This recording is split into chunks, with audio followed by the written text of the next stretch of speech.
This is Independent Librarian Dynamic, Sean Kennedy VI. This is episode number 732.653.663.398.36.4. This will be a pirate radio broadcast in Queen's English from sometime after now. And I'm broadcasting to you right now from the sticks. I'm actually inside of the sticks. But that's a different story. It's vitally important that you listen to this, but you gotta know that you're violating your listener's license just by tuning in. So if you're afraid that you might get recycled or you're part of some corporate policy, then perhaps you should turn this off, but I greatly encourage you to stay listening. I'm broadcasting the truth. So light your candles, and may server protect us all. I've got good news, bad news, and worse news. The bad news is that the rain has damaged my recording equipment, and it's pretty much on its last legs, and it's going to be wasted. I haven't seen Carcass since the storm. I don't know if he's alive or dead. I'm thinking he's probably alive, and a whole bunch of other stuff is dead. But I'm traveling on foot out here through the sticks.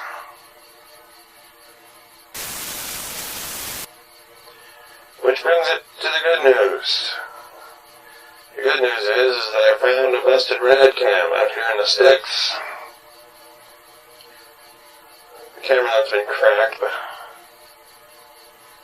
I suppose I should backtrack a little bit here. See, I'm on my way around trying to find as much data as I can. I wander a lot, traveling man. And whenever you start getting into the wastelands, eventually, once you pass the fringe, you wind up having to go through the sticks. There's breaks in the sticks. The sticks, to tell you about the sticks, I gotta tell you about some other things here, but I'm kind of running short on time. See,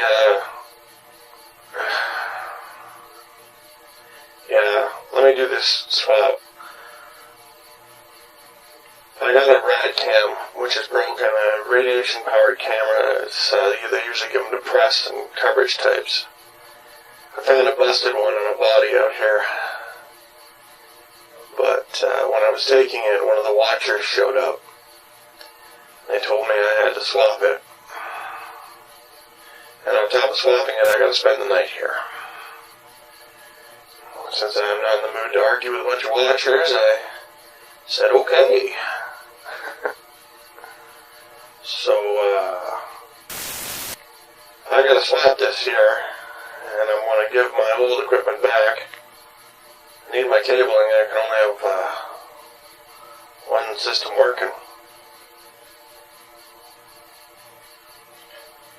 So, this, as I unplug this here, this might be the last transmission you hear from me. Or I could be back in a couple of seconds.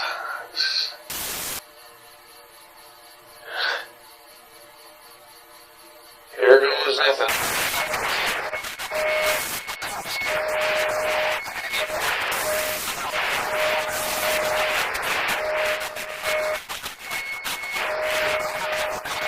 This is a Panashiba reminder to make sure you only practice what certified instructors have taught you. Bad skills are like viruses and can spread through unregulated teaching.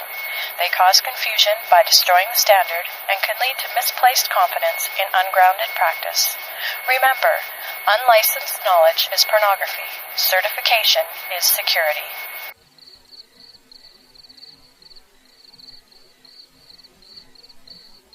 Registering, okay. Okay, I think we're working. Yeah, we seem to be working. Okay. Well, that's not so bad. It's me again, I'm back, and I think we're going to be fine, and the Watchers have left. Let me explain my rather rushed intro there.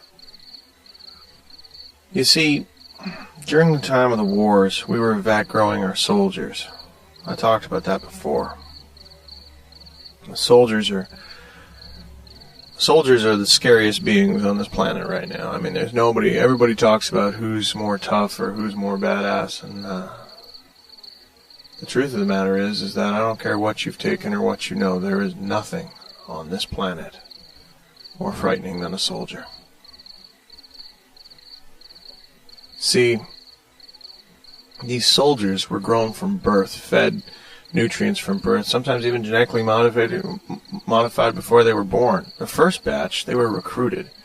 They gen-joked them and that, but after they got the first batch in and people realized what was happening to the soldiers, no one was joining the army anymore. More than that, the inside political games, people just had kids and they started to farm their own troops. The first few runs, people were just signing up. When that dries up, you need ulterior means. Improvise, adapt, overcome. So, the problem with that is that, you see, if you take vat-grown soldiers and you use them, the government, in its limited power, very limited power, still monitored that. So you couldn't just kill these guys when you were done with them. You got these, 30-year-old, 45-year-old psychopaths. Killing machines, born and bred, and that's all they know is military. So you say, thank you very much, shake their hand, and shove them outside into the wastelands. I try to think about that, what that would be like sometimes. I mean, think about it. You're born. Every day of your life you spend training, learning how to fight, move, maneuver under fire, kill, close with and destroy the enemy. You learn how to navigate using the stars, navigate using anything, navigate by smell. You've been enhanced, told your entire life that you are a superior unit. That the skills you're learning are essential to the existence and safety of the world. After a while, you're not even a human being anymore. You're just this machine, only speaking when spoken to. And then one day, you're just told, well, thank you very much for your service. They order you out the door, you march out the door like a soldier, and they close the door behind you, and there you stand. Suddenly a free man.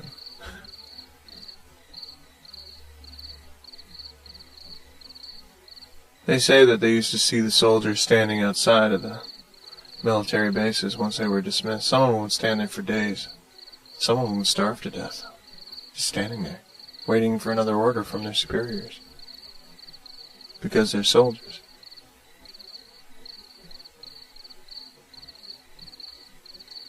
After the wars, there's no use for that many soldiers. So they just started dismissing them. Corporations, of course, they wanted to hire them, but some of the ones who came back were just too far gone, like they're damaged, mentally. So they wound up wandering in the wastelands. And everybody can tell a soldier, they got their tattoos and everything. You can spot a soldier about 1,000 yards out. Never mind how they stand or walk. And they are just corded muscle. And God knows how many of these people have killed.